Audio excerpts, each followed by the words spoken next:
Alright, सो इस video में हम एड्रेस करेंगे उन लोगों को जो अपने लिए रियल एस्टेट में एक इन्वेस्टमेंट प्लान कर रहे हैं। हम उनको एड्रेस नहीं कर रहे जो अपने लिए एक रेडी घर प्लान कर रहे हैं फॉर एंड यूज़,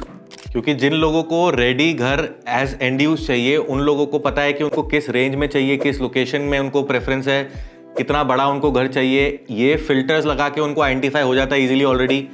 कि कौन से 4-5 प्रोजेक्ट्स, कौन से 4-5 ऐसे ऑप्शंस हैं जहाँ पे उनका पर्पस सॉल्व होगा। तो उनको जाके चारों पांचों को देख के वो डिसाइड इजीली अपने आप खुद भी कर सकते हैं कि उनके लिए कौन सा घर रहने के लिए बेटर है। So starting from this video मैं लगातार 4-5 वीडियोस बनाऊंगा जिसमें कि आपको ये अंडरस्टैंडिंग मिल जाए कि कैसे आप एक इन्फॉर्म डिसीजन ले पाएं, कैसे आप एक स्मार्ट रियल एस्टेट इन्वेस्टमेंट कर पाएं। तो ये सीरीज ऑफ वीडियोस उन लोगों के लिए भी हेल्पफुल होगी जो अपनी रियल एस्टेट इन्वेस्टमेंट स्टार्ट कर रहे हैं, और उन लोगों के लिए भी हेल्पफुल होगी जो ऑलरेडी सीजन्ड इन्वेस्टर हैं। इन वीडियोस में हम किसी भी प्रोजेक्ट की बात नहीं करेंगे, हम बस आपको ये बताएंगे कि कैसे आप एक अच्छा, एक स्मार्ट डिसीजन ले पाएं रियल एस्टेट इन्वेस्टमेंट को लेके, और आप अपने डिसीजन को स्पेसिफिकली ओन करें। आप किसी के कहने भर पे आप कोई प्रॉपर्टी में इन्वेस्टमेंट ना करें। तो जब आप ये डिसाइड करते हैं कि आपको रियल एस्टेट में इन्वेस्टमेंट करनी है, आपके पास मल्टीपल ऑप्शंस होते हैं। आपके पास अपार्टमेंट के ऑप्शंस हैं, विलाज हैं, प्लॉट्स हैं, studio apartment, commercial, retail, office, industrial, आपके पास मल्टीपल कैटेगरीज हैं। सो बेसिकली फिल्टर कैसे लगाएं कि कौन सी टाइप की प्रॉपर्टी आपको लेनी है, इस वीडियो में हम इसके बारे में बात करेंगे। इन्वेस्टमेंट की टाइप्स होती क्या क्या हैं एज पर द नीड, इस वीडियो से आपको अंडरस्टैंडिंग मिलेगी कि किसको किस कैटेगरी की प्रॉपर्टी खरीदनी चाहिए। So let's start the video. So actually issue ये है कि जो प्रॉपर्टी में इन्वेस्टमेंट प्लान कर रहे हैं उनको ही ये नहीं पता कि उनको किस कैटेगरी ऑफ प्रॉपर्टी में इन्वेस्टमेंट करनी चाहिए, क्योंकि ऑब्वियसली ये तो उनका फोर्टे है ही नहीं। लेकिन प्रॉब्लम ये है कि जिनसे वो सलाह ले रहे हैं, जिनसे वो प्रॉपर्टी एट द एंड खरीद रहे हैं, उनको भी ये एनालिसिस नहीं पता कि किसको किस कैटेगरी ऑफ प्रॉपर्टी खरीदनी चाहिए। So first type of investment है फ्यूचर एंड यूज, यानी कि आप एक ऐसी प्रॉपर्टी प्लान कर रहे हैं जहां पे 2-3 साल बाद उस प्रोजेक्ट का, उस प्रॉपर्टी का पोजेशन मिले। जब उसका पोजेशन मिले तब आप डिसाइड करें कि उस प्रॉपर्टी को आपको बेचना है या उसको रेंट आउट करना है। लेकिन उसमें एटलीस्ट 25% चांसेस ये भी हैं कि उस प्रॉपर्टी को आप सेल्फ यूज भी कर सकते हैं। तो इस कैटेगरी में वो लोग हैं जो प्रॉपर्टी खरीद रहे हैं क्योंकि उनके पास एक कॉर्पस ऑफ अमाउंट इकट्ठा हो गया है, प्रॉपर्टी के प्राइसेस भी बढ़ रहे हैं, धीरे धीरे पैसा चला जाए। जब उसका पोजेशन मिले या तो वो शिफ्ट कर लें या उस टाइम ही डिसाइड करें कि उसको वो किराए पे देंगे या उस टाइम उसको बेच देंगे या उस प्रॉपर्टी को रखेंगे आगे लॉन्ग टर्म के लिए। तो जहां पे भी एंड यूज का एक एंगल ऐड हो जाता है वहां पे ऑब्वियस सी बात है कि आपको एक रेजिडेंशियल प्रॉपर्टी लेनी चाहिए, चाहे वो प्रॉपर्टी एक प्लॉट हो, विला हो, कोई अपार्टमेंट हो। अगर आप जो प्रॉपर्टी प्लान कर रहे हैं उसमें थोड़ा सा भी आपको लगता है कि फ्यूचर में एंड यूज का एंगल है, तो आप अपना टाइम वेस्ट ना करें किसी और कैटेगरी ऑफ प्रॉपर्टी को देखने में। आपको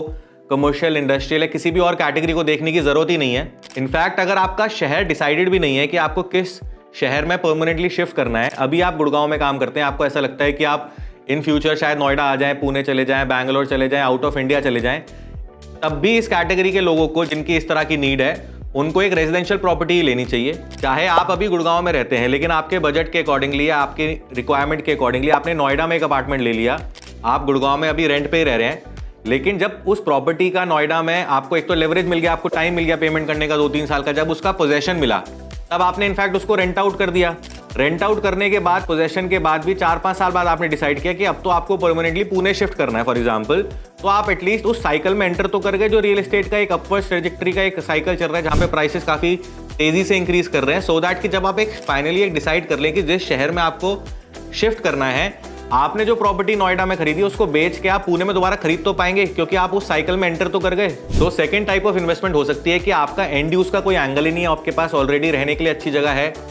आपका सोल पर्पस है कि आप जो प्रॉपर्टी में इन्वेस्टमेंट प्लान कर रहे हैं उसका प्राइस कुछ बढ़ जाए, लेकिन प्राइमरली रीजन है कि उस प्रॉपर्टी को आप लंबे टाइम तक होल्ड करेंगे और आपको पैरेलल रेंटल इनकम चाहिए। सो इस कैटेगरी की जिनकी नीड है उनको सिर्फ और सिर्फ कमर्शियल प्रॉपर्टी लेनी चाहिए। लेकिन इसमें मैं ये भी ऐड कर देता हूं कि commercial as a real estate asset थोड़ा ट्रिकी भी होता है, तो आपको ऐसा नहीं कि आपको कुछ भी प्रॉपर्टी मिल रही है कमर्शियल कैटेगरी में आप कुछ भी खरीद लें। जिन लोगों ने कमर्शियल में इन्वेस्टमेंट नहीं करी उनको कई बार ये रिस्की भी लगती है, लेकिन जिन लोगों ने करी हुई है, जिन्होंने मल्टीपल कमर्शियल प्रॉपर्टीज खरीदी हुई है, अच्छे किराए बनाए हुए हैं, आप उनसे पूछेंगे वो आपको बताएंगे कि कितने मजे की इन्वेस्टमेंट होती है। जहां पे आपने फॉर एग्जांपल 50 लाख रुपए की दुकान खरीदी, 10 साल बाद उस दुकान की वैल्यू है 2 करोड़ और 10 साल से अच्छा किराया खा रहे हैं। इस कैटेगरी के लोगों से अगर आप बात करेंगे आपको कमर्शियल की अहमियत ये लोग ज्यादा बेटर तरीके से बता पाएंगे। जो आप प्रॉपर्टी प्लान कर रहे हैं इन्वेस्टमेंट के लिए, उसमें अगर एंड यूज का कोई भी एंगल नहीं है, आपको लगता है कि आपके पास ऑलरेडी अच्छा घर है या ऑलरेडी आपने एक अच्छा अपार्टमेंट बुक कर रखा है, उसका 2-3 साल में पोजेशन होना ही है, और आप अब नेक्स्ट प्रॉपर्टी प्लान कर रहे हैं और जिसका आपका सोल पर्पस ये है कि जो आपको पैरेलल रेंटल इनकम कमा के दे, तो then there is no point कि आप एक सेकंड अपार्टमेंट खरीदें एज इन्वेस्टमेंट, आप कमर्शियली खरीदें। इन चीज़ों की साइंस आप, अभी हम ये बात नहीं कर रहे हैं कि आपको प्रॉपर्टी कैसे डिसाइड करनी है, अभी तो हम सिर्फ कैटेगरी ऑफ प्रॉपर्टीज की बात कर रहे हैं। एक्चुअली प्रॉब्लम ये है कि जब आप प्रॉपर्टी में इन्वेस्टमेंट प्लान कर रहे हैं, आपको पता चलता है कि M3M का कोई प्रोजेक्ट आ रहा है कमर्शियल, आपको लगता है कि सिग्नेचर ग्लोबल का फॉर एग्जांपल, गोदरेज का फॉर एग्जांपल कोई रेजिडेंशियल प्रोजेक्ट आ रहा है, आपको लगता है एलान का कोई कमर्शियल प्रोजेक्ट आ रहा है, तो आपके पास आप यही डिसाइड नहीं कर पा रहे अभी कि आपको रेजिडेंशियल लें, कमर्शियल लें और उसके कौन सी कैटेगरीज में आप जाएं।